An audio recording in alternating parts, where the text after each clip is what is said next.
again. Please, please, please, please, you gotta help us. Nobody's talking anything about it. Not the social media or the TV channels. They are all hiding the truth. We are being killed. All of us, all the Alawite and the Christian, that I don't know what will happen to me in the next hour or then. Welcome back to Exodus 2:14. Today we're gonna watch a video of, well, what the hell is going on in Syria to our Christian brothers and sisters, talking about, you know, complete eradication of a people. Well, this is happening and the media is being silent about it, or people are not paying enough attention, but this is very, very important to share. The What Do You Meme guy made a video a couple of days ago recently, and he covered it from A to Z completely with every detail you need to know and what you can do to support in any type of way. Me and my dad are going to watch the video together with you guys, and we're going to respond to it, and we're going to talk about it after watching the video. Hi, hello everybody again. As promised, this is the second video of this week. And I'm really invested in this because I saw a heartbreaking video sent by a young person that was crying for help because he was afraid for his mother, his sister and his grandmother, because in his village they were raiding the houses and killing everybody that's Christian. So I'm really invested in this video. It's a hard topic, but something we have to do. So let's go. Media is completely silent again. Please, please, please, please, you gotta help us. Nobody's talking anything about it. Not the social media or the TV channels. They are all hiding the truth. We are being killed. All of us, all the Alawite and the Christian, that I don't know what will happen to me in the next hour or then. Now, this isn't just another war story. This could be the final chapter for Christians in one of the oldest Christian lands on earth. And if we don't talk about this now, it could be erased from history. So, for context, before 2011, Syria had 2.5 million Christians. And now, estimates said there were only 300,000 left in 2022. That's a disappearance rate of nearly 90%. And what we're seeing today could be the final purge. To see what I mean, take a look at this. This is the city of Homs, back in 2011 when the Christian population was 160,000. But just a few months later, in early 2012, that number dropped down to about 1,000 Christians. Or take Aleppo, the second largest city in Syria, which had about 12% Christians prior to 2011, which dropped all the way to 1.4% by 2023. And other cities like Idlib, whose Christian population has effectively disappeared entirely today. But this isn't just any country. This is the place where Luke was born, the Apostle Peter ministered, and a place where believers were first called Christians. It's been a homeland to Christians since the start of the church. But now those same Christians are being slaughtered, and churches are being converted into ISIS military headquarters. A Christian community that survived for nearly 2,000 years is facing the threat of being erased in real time. Now, to be clear, it isn't just Christians that are being killed right now. In fact, the primary target seems to be the Alawites. And if you ask most people why Christians are disappearing from Syria, they'll tell you that it's just a side effect of the war, that the Christians are just caught in the crossfire. But I'm not sure that that's entirely true. While it's true that the Alawite minority has suffered the highest numbers of killings this week by far, local reports have claimed that Christians are also being specifically targeted as well. All the Alawite and the Christian. And if we follow the evidence and look at the bigger picture, then we can see why. The biggest threat to Christians in Syria right now are and has been the jihadist groups who openly declared war on them. This right here is an open call from Al-Qaeda for the Syrian rebels to exterminate Jews and the Crusaders. And that term Crusaders isn't just an insult, it's a term that they use for Christians. And this wasn't just rhetoric, it was a direct execution order. Now, Syria has been in a brutal civil war since 2011 with different factions fighting for control. And at first, Christians were protected under Assad's rule, but as Islamist groups gained power, that protection seems to have gone away. As Assad lost control of key regions, Muslim militias filled the power vacuum and no doubt see it as an opportunity to do what they've been wanting to do all along: eradicate the remaining Christians. والله ما دمتم يا أيها النصارى ترفعون الصليب في دمشق والله لن نترككم وسنجاهد فيكم بإذن الله عز وجل. And not only are these jihadist groups the problem, but the Syrian government itself has played a role in the suffering of Christians. Even before this crisis, Syria was one of the worst places for Christian religious freedom. The government heavily restricted evangelism and banned Muslims converting to Christianity and other belief systems. And eventually, the government started imposing a curfew on the churches, which made a lot of Christians worry that this was just the beginning of immense persecution. And they were right. Over the last few days, we've been seeing massive attacks in which minority groups like the Alawites are being targeted and killed along with Christians. But the worst part?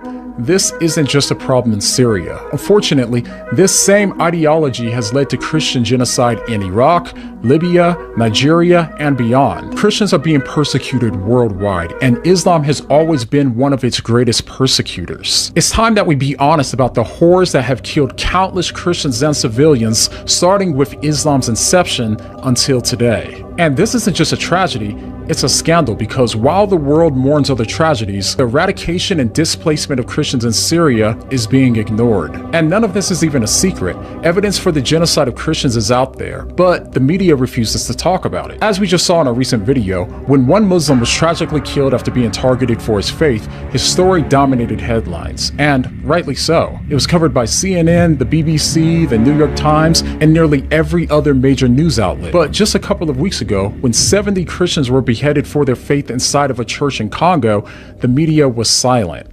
Why do you think that is? Is it because Christians being persecuted doesn't fit the narrative? If so, that's why I'm happy to have Ground News as the sponsor of today's video. Ground News gathers articles from over 50,000 sources and shows you how they're being covered across the political spectrum, letting you see a bias comparison tool. You can also see 2 of the 3 sources reporting it on the cover as missing people. The bias couldn't be more clear. Another feature that I love is the blind spot feed, which highlights stories that are disproportionate. Only 13% of right-wing outlets cover. That is a massive blind spot. So Ground News has become a valuable tool for me, especially as a Christian seeking truth and integrity in media. And if you want to try Ground News today, just go to groundnews.com/whatdoyoumeme and get 40% off of unlimited access with the Vantage plan. All right, now back to our video. So Christians are being killed all around the world and the media remains silent. But here's what most people don't realize. Jesus warned that this would happen. In fact, he told us exactly what we're seeing right now. He said, if the world hates you, know that it hated me before it hated you. If they persecute me, they will also persecute you. And from the very beginning of Christianity, Christians have been persecuted. The Roman Empire threw them to the lions. The communists banned them. The Ottomans massacred them. And today, we're seeing the same story play out in places like Syria, Nigeria, and North Korea. The enemy keeps changing, but the goal is always the same: erase and eradicate the message of the gospel. But here's the part that these terrorists don't understand. You can kill Christians, but you can't kill the church. Jesus didn't just warn us about persecution, he also warned us that nothing, not even the gates of hell, would stop his church. And here's something to think about. Everywhere Christians are persecuted, the church seems to grow. Whether it's in China, Iran, or Africa, places where Christianity is illegal or suppressed are places where Christianity seems to grow like wildfire. So no matter how many Christians are killed for their faith, Christianity still thrives under persecution. And I wasn't going to share this clip since I couldn't verify it, but this video, set to show Syrian Christians right now, is too powerful to ignore. If this video is legit, these are some of the Christians being persecuted in Syria right now that are looking evil and death directly in the face without flinching. Just as Jesus looked evil and death in the face and conquered death, so that these same Christians who will die in Syria on that day will be with him in paradise. Even though we're thankful that they'll be with Christ, that doesn't mean that we should stand by and do nothing. Of course, all of us should take a moment to pray for our brothers and sisters in Christ. We should also pray for the Muslims and the other minorities that are being killed in Syria right now, as well as the Muslims that are doing the killing. We can pray that the Lord will work on their heart and they will come to know our Lord, God, and Savior, Jesus Christ. And lastly, much of this killing is enabled by the silence of those of us in the West. If the media won't spread the news, then it's on us to spread it ourselves. I'll continue to make videos on these sorts of issues, and you can help by sharing this video or other videos or articles that are related to this topic. And like I said earlier, this isn't just Syria. In Congo, 70 Christians were just beheaded inside of their church, and the media ignored it. So go ahead and click here to see what happened and why no one is talking about it, and I'll see you over there, all right? Thanks for watching. What are your thoughts on this this topic? Well, first of all, I want to explain something. Every Eastern country in the Middle East where the Americans overthrown the leaderships are in chaos. Syria was one of the most tolerant countries in the whole world on religion. You had total freedom of religion under Assad. I don't say he was the perfect man and he had faults and maybe he was a dictator. But he kept his people free from religion. Everybody could do their religion as they saw fit. Same with Saddam. He was a dictator. I know he did bad things, but there was a total freedom of religion. In all these countries where the Americans went to overthrow the government and put a puppet government in its place, you have Christians being targeted. Now in Ukraine, it's just the same. There is no freedom for Christians anymore. It was a freedom for Christians in Ukraine, but people don't know that. But churches are being demolished, and Christianity is forbidden in Ukraine by Zelensky.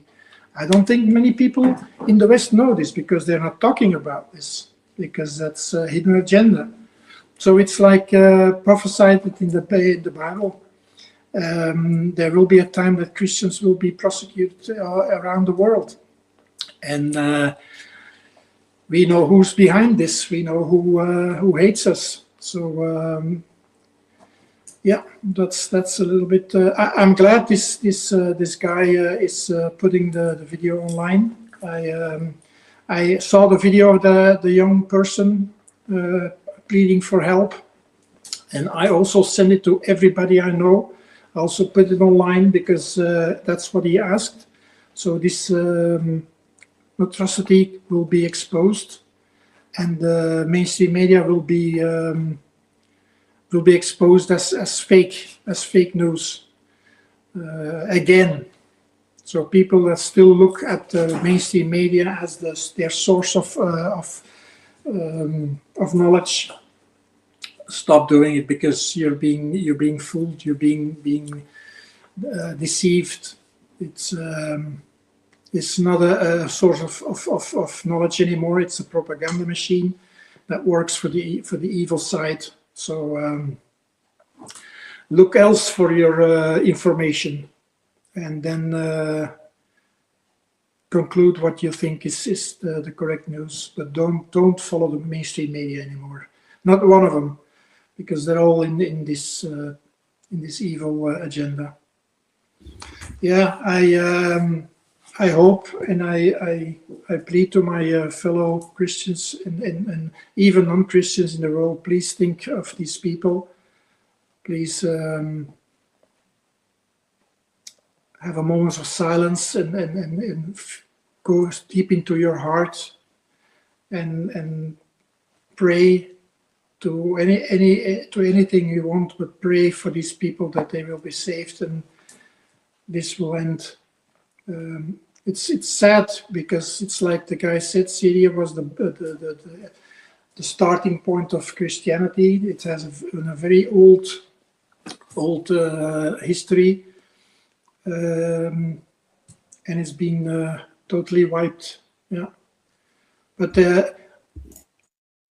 the most wonderful thing that you see, and that must make them really angry, is that even these people are being prosecuted, being hunted, and still they don't shut their mouth. Still they come out. Still they they show the world they follow Jesus Christ, even with all the threats and all the horror they're being thrown at. It's like the Christians that were thrown for the lions in the old Rome Empire. They weren't afraid. They just stood in the middle of the arena and prayed to their God. I mean, how strong do you have to be able to do that? And they don't have that strength. They hate the Christians for it because they don't have that strength. They don't have that true belief, and it makes them hate you even more. Yeah. Yes. In France, every year, 85 churches are burned down by Muslims. Nobody hears about it. In Belgium, I think in Belgium there are maybe 100 churches left. The rest is all being used for things that the church shouldn't be used for, like marketplaces or discotheques or yeah, terrible things. Yeah. So that's my thought a little bit, and I hope that everybody that sees this film really reflects on it and yeah, spread the news. What is happening there? And these are not terrorists. These are not, because that's what mainstream media in Belgium was trying to sell. That but it's not Christians. These are people that they work for Assad and they did terrible things themselves. No, these are women, old men, old women, children, wives. These are not the stormtroopers of Assad. No way. So. Again, mainstream media, big fake news again. So yeah, I think personally, it's sad that I'm kind of actually fed up with mainstream media mainly pointing out certain regions when it serves their agenda and their needs and whatever they want to achieve by promoting it, is saying like, look, what's happening in Palestine.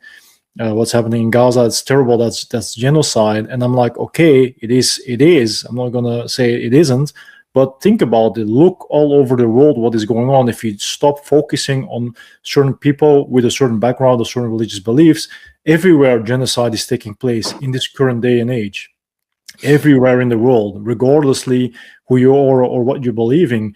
But people just want to be so focused on one region that they forget everything else. It's like they're doing it on purpose. They want you to be distracted by, of course, negativity and tragedy and all that stuff. Things that as us humans draw our attention instantly, but then we forget about everything else, and then they can do whatever they want behind the scenes, even in front of you. That's the trick, distract people with something, so they won't see all the other horrors that are taking place.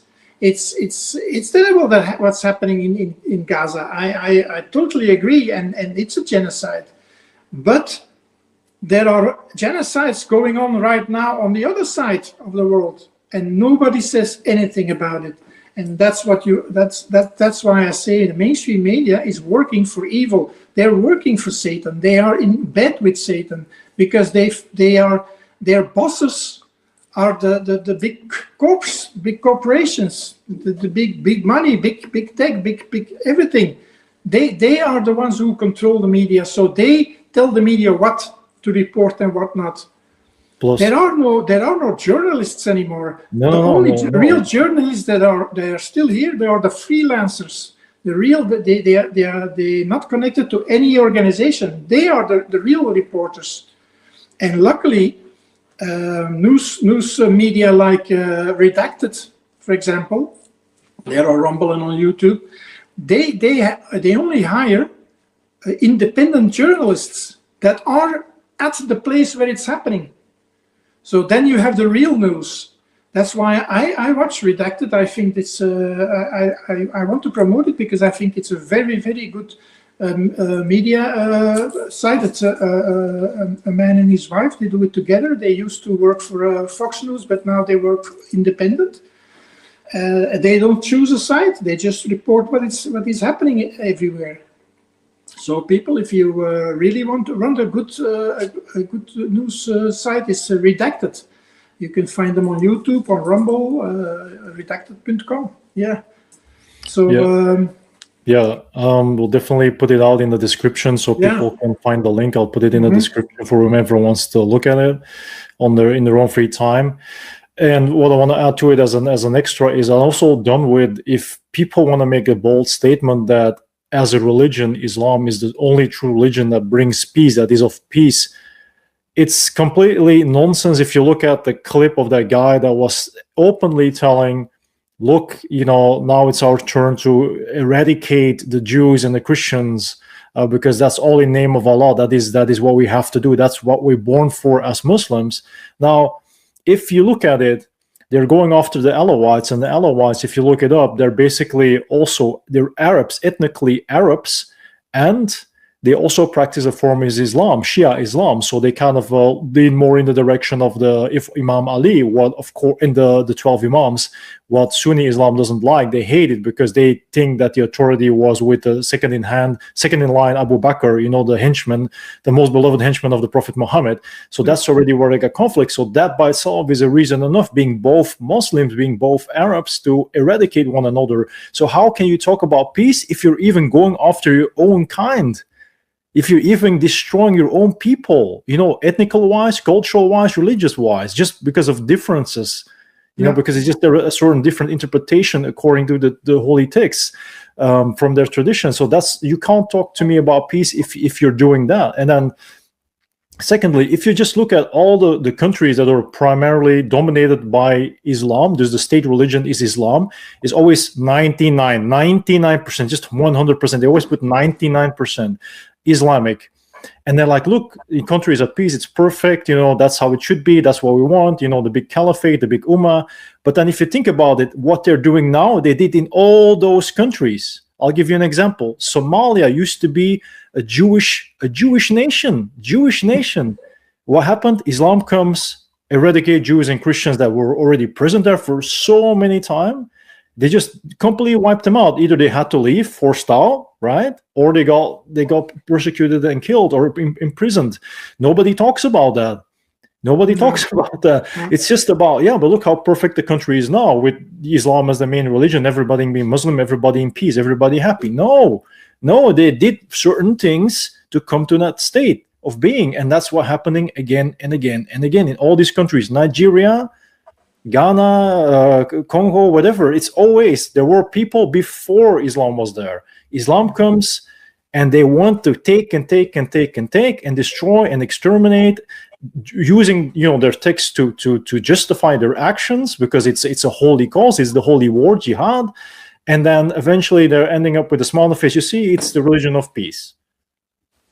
I mean, get out of here, it's just terrible. It's a terrible excuse. I'm just so fed up with it. Yeah, any religion that rapes, murders, and kills innocent people in name of their God, that is not a religion. That is it's a religion of evil, a religion of Satan. Killing innocent people is in my opinion, and I think in God's opinion as well, is the worst thing you can do in your life, to kill innocent life. But that's what Satan likes. He likes innocent lives to be bloodshed on innocent lives. That's why he likes people that kill children or abuse children, because they're innocent. But it's sad, and it's something I think that's not going to stop, because it's prophesied, it's been in the Bible. And also one more thing, to get your opinion on why do you think, I'll give my opinion and then I want to hear yours. Mm-hmm. Why do you think that they said we want you to go after the Jews and want you to go after the Crusaders, aka referring to Christian believers, people that have the faith in Christ? I personally think it's still that beef they have, that grudge they carry, that carry it on into their religious beliefs, in their dogma, that they can't let go of the past. They still want to get revenge for what happened in the past. That's why they call them that's why they call them the giving you a bad name, stigma. Yeah. I wanted to ask you, what do you think of that they're using that term specifically to refer to Christians in Syria? Yeah, but they brought it upon themselves. I mean, why were there crusades? Why were there crusades? Because Christianity was being wiped out by the Muslims, and the Muslims were coming to Europe to wipe out Christianity, and that's why the Holy War, the crusades began, and they wanted to cleanse their holy land from these heretics. So, but. Yeah, maybe you're right. Why do they call them the Crusades? Yeah, because they still live with the defeat they had to endure in these times. Yeah, but again, they brought it upon themselves. It's like if I do harm to somebody, willingly knowing that it's harmful what I'm doing, and then afterwards a family member comes to harm to me, I don't have to be saying, "Oh, what is he doing?" No, I brought it upon to myself. It's again why we talked about one who works with the sword will die by the sword. It's the same. That's the principle, you know. To me, you start a war, it proves the point. That proves the point that the religion of Islam, the Deen of Islam, is a religion of war. Yes, it proves that point exactly there by making those statements. Because if you're about peace, you're not going to pursue that pathway. You're not going to pick up the sword. Especially on a group that is not a threat to you. These people are no threat to them, not so whatever. They are not militants. They are not bad people. They are not soldiers. They are not terrorists. These are just Christian people that want to live in peace. So if you have to kill them, that means that there's an evil agenda. This has nothing to do with the perfect faith or whatever they're trying to sell you. But it's like I always said in the early 70s, when I was a very young man, and I saw the beginning of this importing of the Islam, and lots of people say, yeah, well, because we're Christian, let them come and let them do their thing. And in the 70s and beginning 80s, I already saw what was happening. And I remember, I think I cannot remember his name, but there was a politician that said, we will conquer Europe by the bellies of our women. And that's what's happening right now. Wasn't that Abu Jaja? No. Abu Jaja, no. It was. I forgot the name. I forgot the leader of Libya, who's been killed by his own people. Gaddafi. Yes, it was Gaddafi. It was Gaddafi that said that. So, I mean, you see, that's what's happening. And if they are in the majority, and that's what we're going to see in England very soon, I'm sure, then you get the genocides. Then you get the cleansing.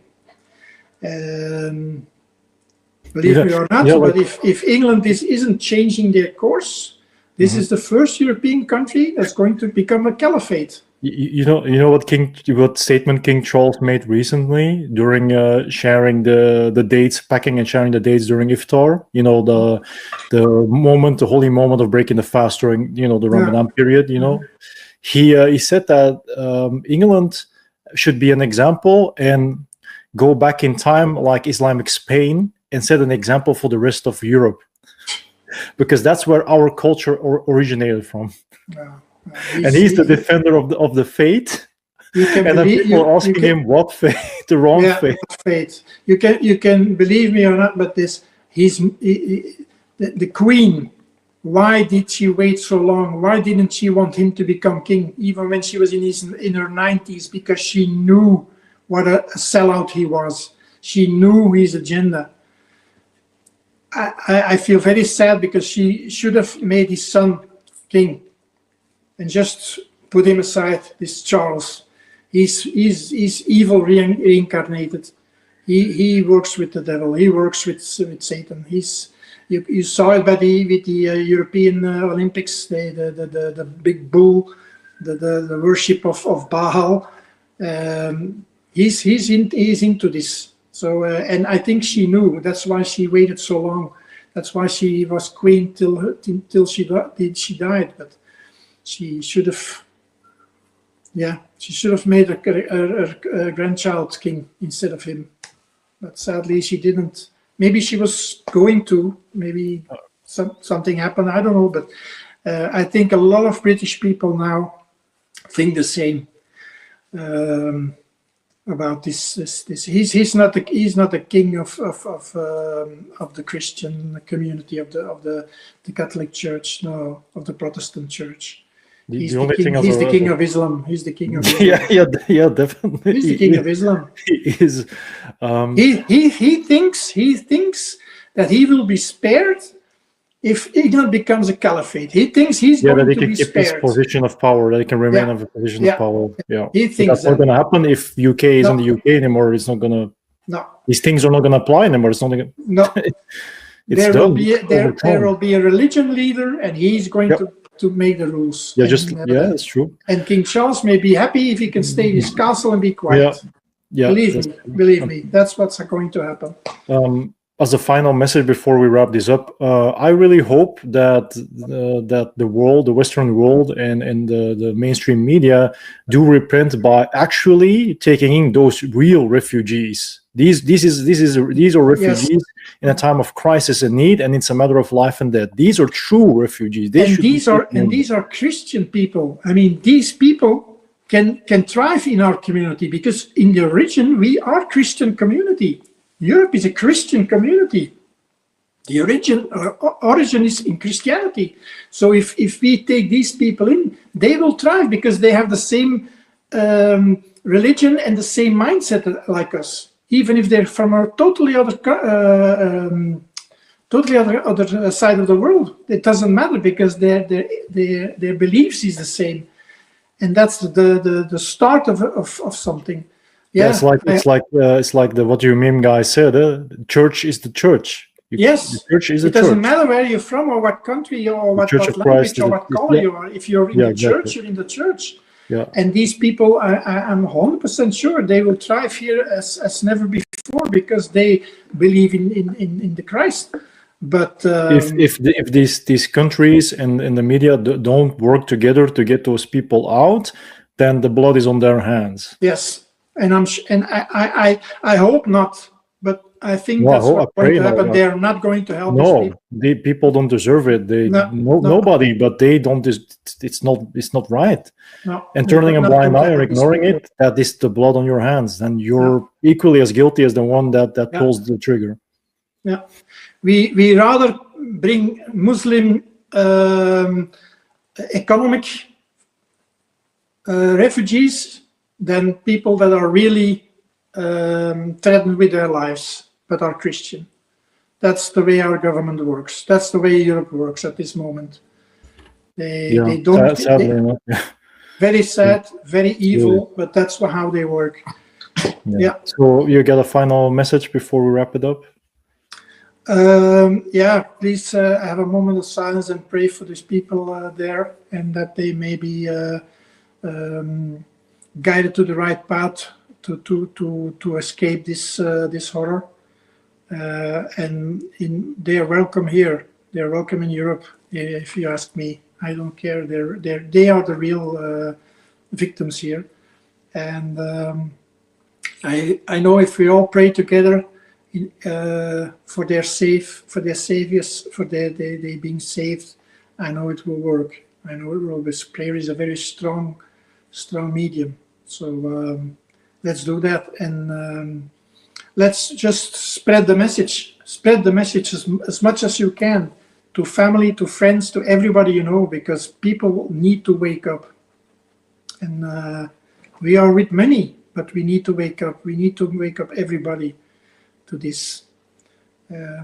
It was a very bad topic, very sad topic also, but I'm glad you did it because it's a hot topic at this moment, but it's not hot enough, so the whole world needs to see it.